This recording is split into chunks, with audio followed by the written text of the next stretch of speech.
Imagine standing at the edge of an ocean, staring out at the horizon. The waves are endless, and the unknown stretches before you. You feel a tug in your soul, a call to step into the water even though you have no idea what lies beyond. Most people hesitate.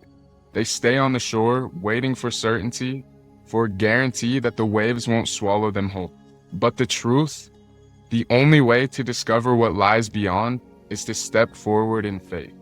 I learned this lesson the hard way. Years ago, I was paralyzed by self-doubt. I wanted to achieve great things, but I couldn't shake the feeling that I wasn't enough. Not talented enough, not smart enough, not capable enough. Then one day, after the lowest point in my life, I woke up panicked out of a 3-month coma. My body was weak, I was scared, and I realized how fragile life can be.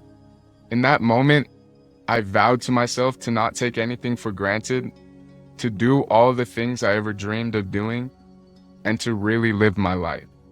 I realized that greatness isn't about waiting for the perfect moment.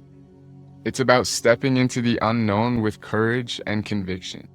Before we get started, my name's Nick Jackson, and my channel is here to give you insights on philosophy, psychology, conspiracy, and spirituality. If any of those things interest you, hit subscribe. All right, let's dive in. Jesus Christ and the Buddha. Two figures separated by time and geography, yet their teachings share profound similarities. Both emphasize the importance of humility, self-belief, and the pursuit of inner transformation. Jesus said, "The kingdom is within you," in Luke 17:21, urging us to look inward for the strength and guidance we seek.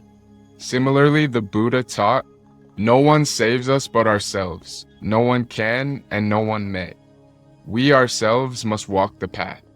What does this mean for us?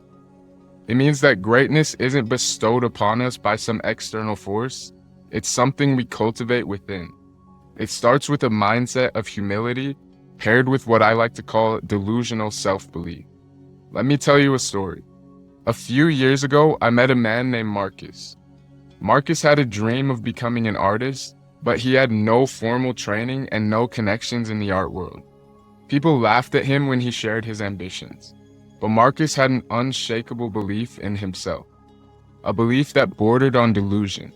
He worked tirelessly, pouring his heart into his craft, and today Marcus's art is displayed in galleries all across New York and California.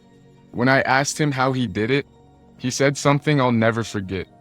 You have to believe in your dreams so strong that it feels real even before it exists. Then you work like crazy to make it real. This is what Jesus and the Buddha both taught: faith paired with action. In the words of the Buddha, to be idle is a short road to death, and to be diligent is a way of life. Foolish people are idle, wise people are diligent.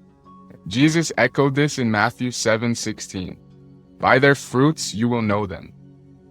Greatness isn't about what you say, it's about what you do. Psychology backs this up. Studies have shown that belief in one's abilities, what psychologists call self-efficacy, is one of the strongest predictors of success. Dr. Albert Bandura, a pioneer in this field, found that people with high self-efficacy are more likely to persevere through challenges, bounce back from failure, and achieve their goals.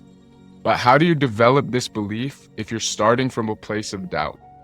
It starts with small victories. Take one step forward, no matter how small, prove to yourself that you can do it, and let that momentum build. Here's a conspiracy I've been thinking about.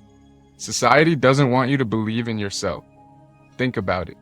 We're constantly bombarded with messages that we're not enough, that we need this product, that approval, or this validation to be worthy. It's a system designed to keep us complacent.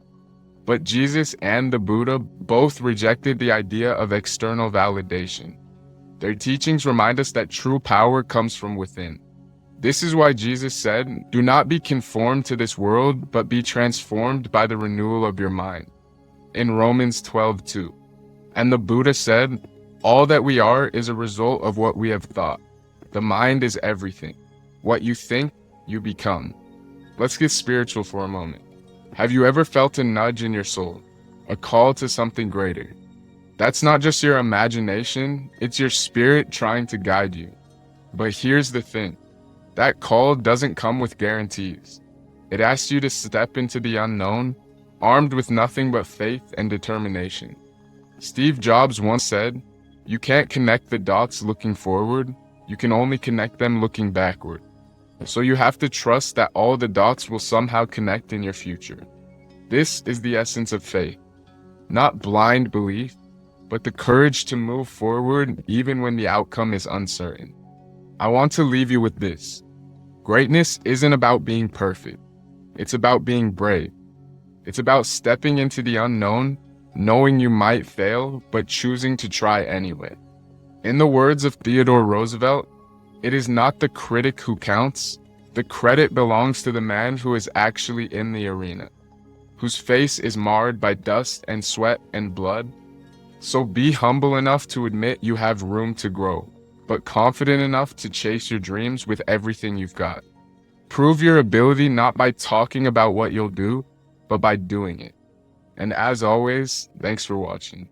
Value learning, keep growing, and success will come. Remember, the journey to greatness starts within you. Now go out there and take the first step. Peace.